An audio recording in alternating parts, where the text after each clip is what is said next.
subcommittee will come to order.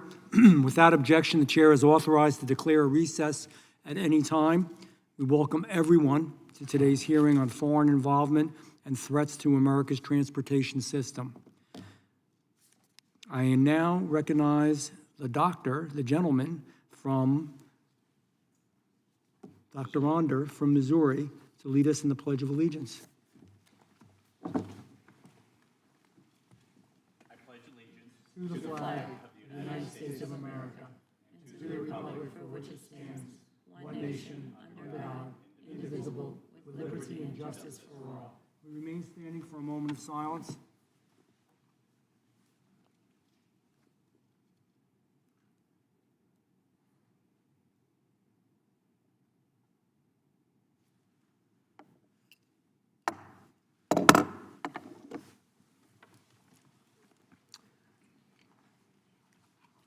I will now recognize myself for an opening statement. Again, I want to welcome everyone, and I want to thank the witnesses for being here today.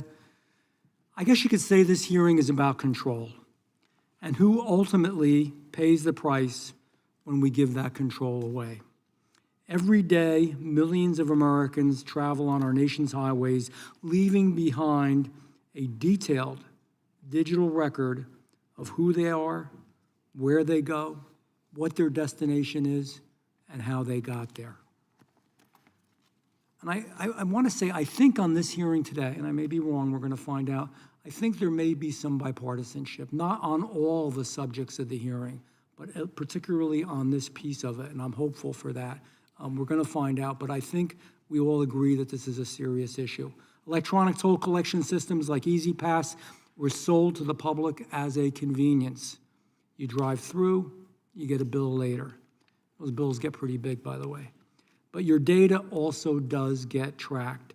And in an alarming trend, more and more of this data is being stored and being controlled by foreign entities. In my home state of New Jersey, the E-ZPass system, used by millions of residents, some of the most traveled roads in the United States of America are in the state of New Jersey, the New Jersey Turnpike, for example, used by millions and businesses as well, is now operated by a company under foreign government control, a Singaporean company with documented ties to the Chinese Communist Party. That means Americans are paying tolls into a system that is not under American control. And interestingly enough, New Jersey had a choice. There was an American company that submitted a lower bid to operate the system. Many believe it was a responsible bid. Instead of choosing the option that would have kept control here at my home and saved residents money, the state went with the higher, more expensive foreign bid. And this is at a time when families are struggling with inflation, high prices, increased cost of living pressures. New Jersey taxpayers were asked to pay more for less accountability and less security. Higher costs, less transparency, more foreign control. It's a bad formula. And the problems do not end with those who operate our toll systems. It extends to what is embedded inside the infrastructure itself. The United States has become dangerously dependent on Chinese manufactured infrastructure components, including batteries, sensors, and cameras. In 2024, the Department of Homeland Security estimated that at least 12,000 Chinese-made internet cameras were already in use across United States infrastructure. A February 2025 DHS report revealed that many of these cameras lack basic data encryption and security settings, and by default, they can communicate directly with their manufacturer located in China. That means foreign entities may have visibility into American facilities, American operations, and American vulnerabilities. Chinese state-sponsored cyber attack groups linked to the Chinese government have demonstrated the capability to infiltrate U.S. infrastructure, steal sensitive data, and maintain persistent access inside our networks. Once again, it comes back to control. If we do not control the systems, the hardware, and the data, then we don't control the risk. And the loss of American control does not stop with toll systems or infrastructure. Under the Biden administration, states were allowed to issue CDLs, commercial driver licenses, to individuals who are not qualified and not proficient in English. This is where it may not be as bipartisan. Truck drivers must be able to read road signs. If you're driving an 18-wheeler, a semi, on the road, I think you got to be able to understand the signs. I don't know that that's that complicated.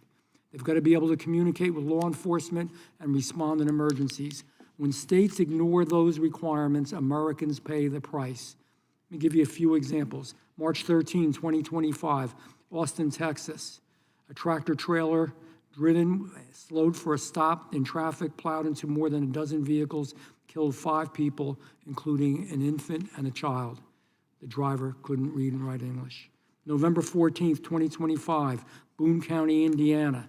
An illegal immigrant from the country of Georgia, driving with a New York-issued non-domiciled CDL, lost control of an 18-wheeler, killing a National Guardsman by the name of Terry Fry. Ontario, California, a semi-truck driven by an undocumented immigrant crashed on Interstate 10, killing 3 Americans and injuring several others. A commercial, St. Lucie County, Florida, a commercial truck driver with limited English proficiency made an illegal maneuver on the Florida Turnpike and it resulted in a crash, killed 3 people. Washington State, an undocumented commercial driver struck a stopped vehicle on a state highway, killing a motorist. These are not just statistics. These are families. These are brothers and sisters, mothers and fathers, daughters and sons, peoples whose families were destroyed because of what happened. Once again, it does come back to control. When states abandon enforcement of federal law, Americans, American families suffer the consequences. Safety on American roads is not optional. American roads should be controlled by Americans. American data should be controlled and protected by Americans. And American safety standards should be enforced for the benefit of Americans. I thank the witnesses for being here today, and I do look forward to your testimony.